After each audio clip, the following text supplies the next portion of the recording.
Eu não posso ter tal docinho em casa, eu não posso ter tal chocolate, eu não posso ter em casa porque eu me descontrolo, Stacy, não adianta, eu não consigo ter autocontrole.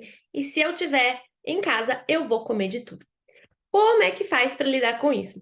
Vamos entender hoje, tá? Porque muitas vezes a gente escuta que não é para ter em casa, porque senão a gente realmente vai acabar prejudicando o nosso processo. E outras vezes a gente escuta alguém falando que, na verdade, a gente tem que aprender a lidar com aquele alimento. Como assim você não vai ter em casa? Você vai ficar o resto da vida fugindo daquele alimento? Você precisa saber lidar com aquele alimento.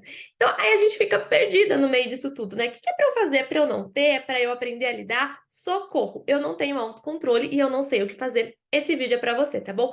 Antes da gente começar, curte aqui, no final comenta, tá? Se você gostou, compartilha também com os amigos, as amigas que estejam aí com dificuldade na alimentação e não esquece também de se inscrever aqui no canal, já clica aqui embaixo se você ainda não tiver inscrita. Vamos entender como é que funciona, tá? O problema é que a gente pega informações soltas e descontextualizadas. Então, na internet, no Instagram, a gente pega pontos que são informações que não são erradas e nem verdadeiras. Elas são informações que fazem sentido em um determinado contexto. Então, eu queria nesse vídeo trazer o contexto inteiro para que você entenda em que momento você está e o que é para você fazer.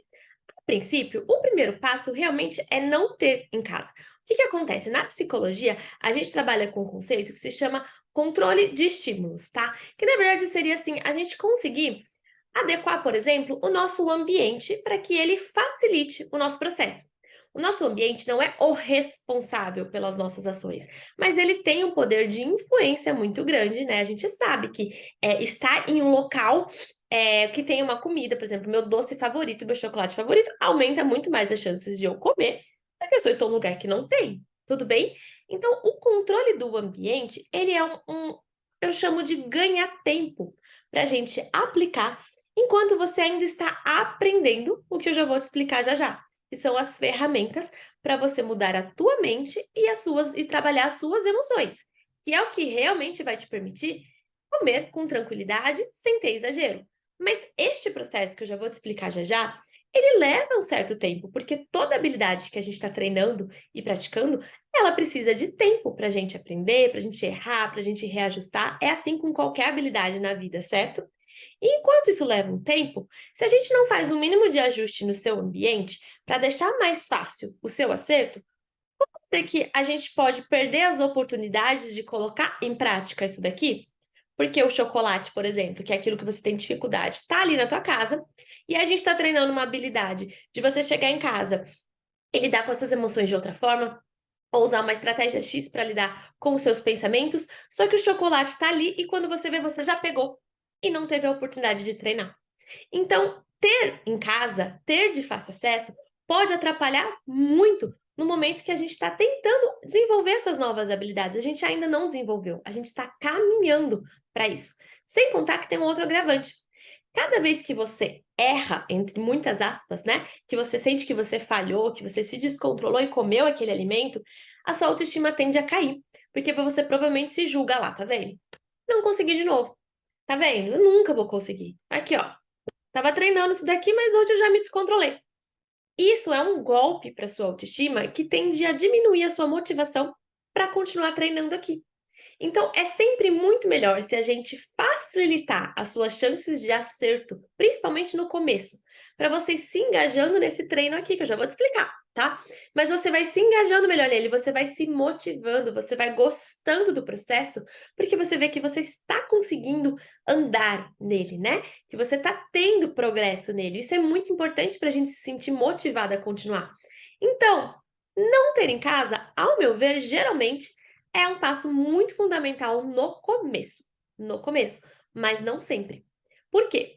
Porque a gente não tem controle sobre o nosso ambiente o tempo inteiro. E se fosse simplesmente retirar de casa que resolvia o seu problema com a comida, estava tudo certo. Você só não comprava mais. E a gente sabe que não é assim que funciona, né? A gente sabe que na hora do vamos ver, a gente acaba pedindo, né? A gente pede ali pelo aplicativo. A gente traz de um aniversário para casa e acaba guardando mesmo assim. A gente tem contextos fora de casa, né? Que a gente não tem o menor controle. Um restaurante, um aniversário, um casamento. A gente não tem o controle sobre o que está lá. Então, veja bem, tentar controlar o ambiente, as pessoas, né? Se as pessoas estão comendo na nossa frente ou não. Se o seu marido traz para casa, se os seus filhos pedem. Eu escuto muito isso, tá? Quando vai começar um processo ou de terapia, ou às vezes a aluna que está entrando no programa no começo, falando: ah, mas é porque aqui em casa ninguém me ajuda, os meus filhos pedem, o meu marido traz. Então, isso é quando a gente está com o raciocínio de jogar tudo pro ambiente. O ambiente tem que ser favorável ao meu processo. Não. Se o ambiente pudesse ser minimamente favorável, é muito bom. Então, não comprar, conversar com o marido, ajustar com os filhos, é muito bom. Mas você não vai ter controle sobre isso. Isso não vai rolar toda vez. E talvez a colaboração dos outros, ou quanto você consegue controlar até a sua própria casa, dure só um tempo. Então, a saída, a solução não tá nisso. Isso é um paliativo, é um band-aid que a gente coloca ali, mas não é o que vai cicatrizar de verdade. Então, o que a gente tem que fazer de verdade, Stacey?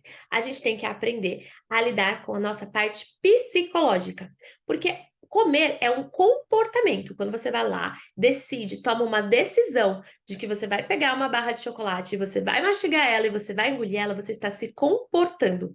Todo esse processo de se comportar, essa ação de comer, ela passa por algumas coisas que são muito rápidas e a gente não percebe, mas ela tem uma etapa de uma tomada de decisão. E essa etapa dessa tomada de decisão, por mais rápida que seja, por mais que você ache que seja quase automática, ela passa por processos de pensamentos. É que a gente não tem consciência sobre isso. Por isso que parece que não, eu só vou lá e como, mas não. Existe todo um processo de pensamento acontecendo dentro da sua mente que te leva a agir, a tomar aquela decisão. E não é só isso. Existe todo um processo de emoções. Emoções nem sempre é estou ansiosa. Porque às vezes eu falo, converso com essas pessoas, né, quando elas ainda estão no estágio inicial, elas não entendem. E é normal, tá? Que não entenda mesmo, porque a gente não aprendeu nada disso, por isso que eu tô aqui explicando. Mas às vezes parece, não, eu tava tranquila na minha casa, eu só vi a barra de chocolate e comi. Mas a emoção pode ser um tédio. Pode ser porque você estava ali fazendo nada e o chocolate é gostoso e ele te estimula.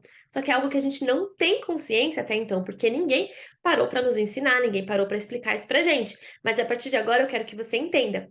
Toda vez que você decide comer, existem vários mecanismos psicológicos, cognitivos, ou seja, da sua mente e das suas emoções, te levando a tomar aquela decisão. Só que a gente não tem consciência deles e por isso que a gente é meio que governado por isso. Eu brinco que é como se a gente fosse um marionete, sabe aqueles bonequinhos de marionete que alguém fica mexendo? Então, a gente parece que não tem muito controle, muita capacidade de decisão com a comida, mas é só porque a gente não tem consciência de quais são esses mecanismos que estão nos movimentando naquele comportamento com a comida. Tô falando muito esquisito, mas vou traduzir agora para vocês. Resumindo, você precisa trabalhar a sua parte mental.